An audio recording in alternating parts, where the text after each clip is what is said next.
So the three main entry points which we said were the mouth, the nose and the anus. So from this we learnt, number one, that the eye is not an entry point. Therefore, eye drops will not invalidate the fast. Injections or vaccines will not invalidate the fast either, as they are not entering through any of the main entry points, rather they enter through the veins. Blood test and cupping is also fine. COVID test will not invalidate the fast as well. And eardrops, we talked regarding this in detail, that there are two different opinions regarding the actual medicine. However, water, whether inserted by the person himself or whether indirectly and unintentionally goes into the ear, it will not invalidate the fast. So another thing we learn from this, from our main entry points being just the three things, the mouth, the nose and the ear, is what is the ruling regarding the cervical smear test. And this is when an instrument, usually it is lubricated, it is inserted into the woman's private part. So will this invalidate the fast or not? So classically, if we are to look in the previous books of the previous scholars, we will see that they will give the ruling that this will break the fast. But the reason for this is that they used to believe that there was a direct path between the woman's private part and the stomach.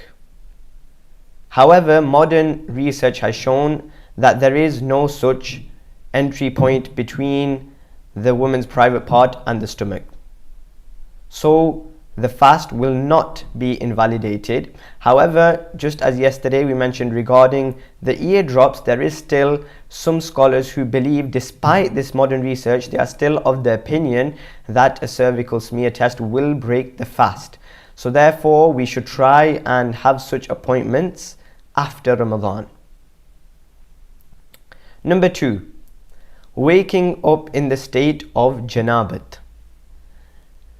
There are a few situations for this. Number 1 is one where a person, he woke up for sahri, he had sahri, he fell asleep, and now after he started his fast, he has a wet dream and he requires a faraz ghusl. That's situation number 1. Situation or scenario number 2, you can say, is where the person, he was going to wake up for sahri, and when he woke up for sahri, he was already, he had a wet dream and he needed a faraz ghusl before the sahri time had ended, and then he starts his fast in the state of janabat where he requires a faraz ghusl. And you can also add to that, as you can put it on number 2 or as number 3, if a person has a couple, a husband and a wife, they have relations and they are in need of a faraz ghusl as well, and they start their fast in the state of janabat. In all 3 scenarios, the fast will be intact, it will not be invalidated. So starting the fast in the state of janabat, or even if after starting the fast you had a wet dream halfway through the fast, in all scenarios the fast is intact, it will not break. And a common misunderstanding people have is because the faraz of ghusl, number 1, there are 3 faraz of ghusl. 1 is to wash the entire body without leaving a single hair dry. Number 2 is to wash the mouth, and number 3 is to wash the nose. So lots of people, they get confused by the washing the mouth part, the gargling, and they think that will also invalidate their fast. So washing the mouth, although it is from the faraiz and the compulsory acts of ghusl, you only have to wash the mouth. It is not necessary to actually gargle. So you can just rinse the mouth, wash the mouth, and be sure to take extra caution when to ensure that no water goes down the throat. So the fast will only be broken if water goes down your throat. So simply putting water into the mouth, washing the mouth, that does not invalidate the fast. So that was the ruling regarding waking up in the state of janabat, or even starting the fast in the state of janabat. And another number 3, lots of people have this question as well, and in our Islam there is no haya, there is no shame, so we will mention it, is regarding masturbation. Will masturbating break the fast or not? So we should keep in mind that whether it is Ramadan, whether it is outside of Ramadan, throughout the full year, masturbating is prohibited. It is not allowed in Islam.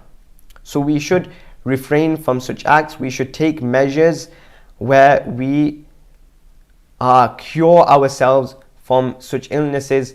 We should try and protect our gaze. However, the question still remains whether masturbating breaks the fast or not.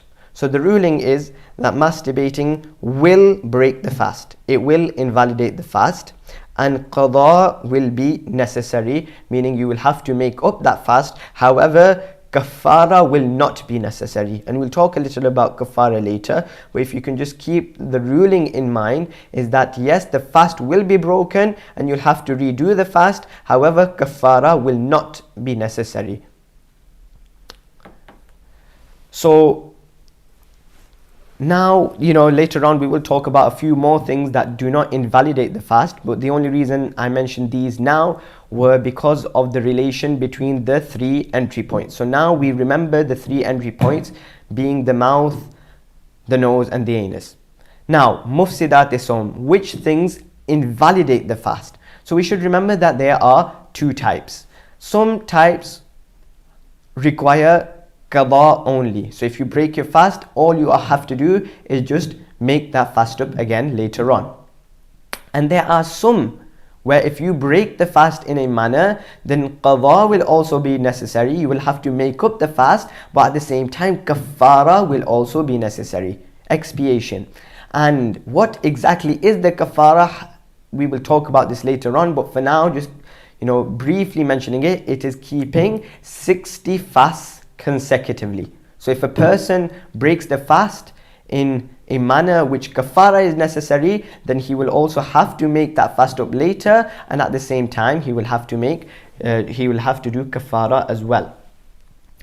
So if a person eats or drinks accidentally, and the meaning of accidentally is that the person is conscious, he is aware, he remembers that he is fasting, then their fast will break and they will have to do qada only. And this brings us to the point of the difference between eating something accidentally and eating something forgetfully. So like I said, accidentally means when a person, he eats or drinks inadvertently.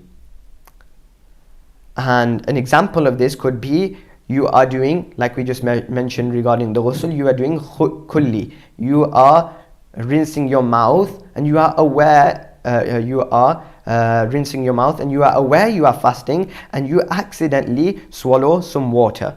Or you are brushing your teeth and you accidentally swallow toothpaste, you accidentally swallow mouthwash. All of these things will invalidate the fast even though it is an accident. And we should also remember that a person whose fast broke by eating or drinking accidentally, whatever it is, now it's not kulli chutti for them. It's not okay, yes, my fast is broken, I can eat whatever I like. No, that person must continue to act like a fasting person. So i.e.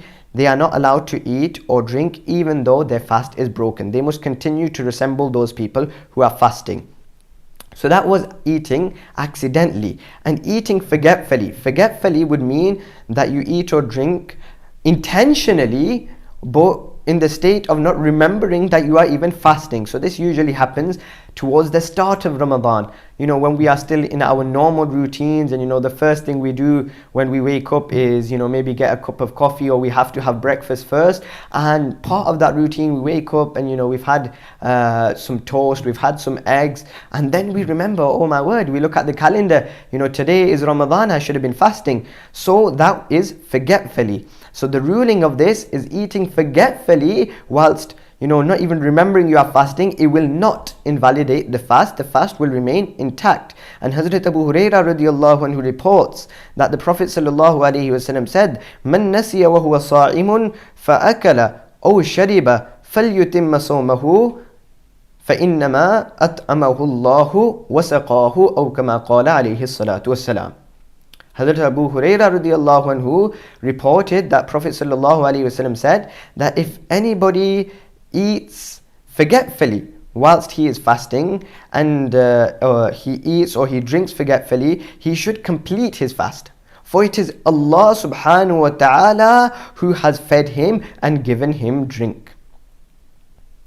And we should also remember that if a person ate forgetfully and somebody else was watching, and then they were reminded that they are fasting, but they just continue to eat, then obviously their fast will be broken. And if you do see somebody eating accidentally, the scholars usually mention that if that person is a weak person, you should allow them to carry on eating, and then once they've ate, you should remind them. And if they are a strong person, they are capable of keeping the fast, then you should remind them immediately. But this doesn't mean immediately as well.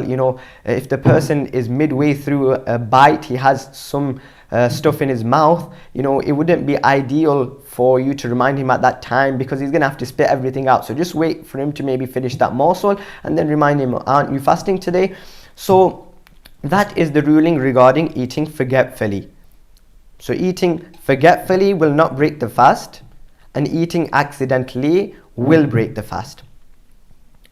So like we said, there are some types of things when the fast is broken, they will only require a qada. So we will mention a few of them. Number one, eating or drinking because one thought Maghrib entered, but in reality it didn't. So for example, today 7:40 is our iftari time, and somebody it's 7:35 and they thought, okay, Maghrib time started, whatever reason, either they had some sort of confusion and they started eating. So the ruling of that is, yes, their fast will not be valid because they broke their fast 5 minutes before time. So they will only have to make up that fast, they will only have to do qada, they will not have to give kafara or do kafara. Number two, eating or drinking because one doubted that Fajr entered, but in reality it did. So for example, nowadays Sahri is ending about 5:12 roughly. So somebody thought, okay, yes, I've still got time for Sahri, and in reality it wasn't 5:12, it was 5:14. So he's ate, and now he's realized that time is, it's already Fajr time. Sahri time had finished. So he will just have to make qada, he will not have to keep 60 consecutive fasts. Eating or drinking forgetfully. So we've just mentioned this ruling right now, that eating or drinking forgetfully will not invalidate the fast. Allah subhanahu wa ta'ala is the one who has fed that person and who has given that person something to drink. So your fast is still intact. But if a person, he wasn't listening to our fiqh of fasting, he wasn't he wasn't listening to our lessons and our talks, and he wasn't aware of the masala, and he thought that my fast has broken. And then he thinks that my fast is broken, and he now deliberately starts to eat and drink.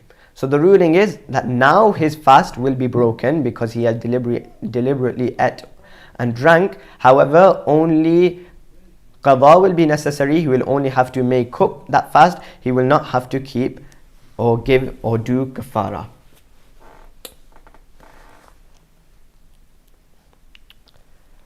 Other things which require qada only is swallowing a pebble or any other items which are not usually eaten. So, for example, somehow some grass, or in the summer days, pollen or etc., something enters your mouth, is something you eat, you've ate, and it's not usually something which is digestible or which you eat, then the fast will be broken and qada will be necessary, but not kafara. Swallowing toothpaste or mouthwash, we have just mentioned as well, that is not something which is usually eaten, so therefore the fast will be broken, but there will be no kafara. Inshallah, we'll talk regarding these things tomorrow. The time for iftar has entered. Please read the dua. Allahumma inni laka sumtu wa bika amantu وعليك توكلت وعلى رزقك أفطرت فتقبل مني بسم الله على بركة الله. May Allah subhanahu wa ta'ala accept this fast of ours as well. Ameen.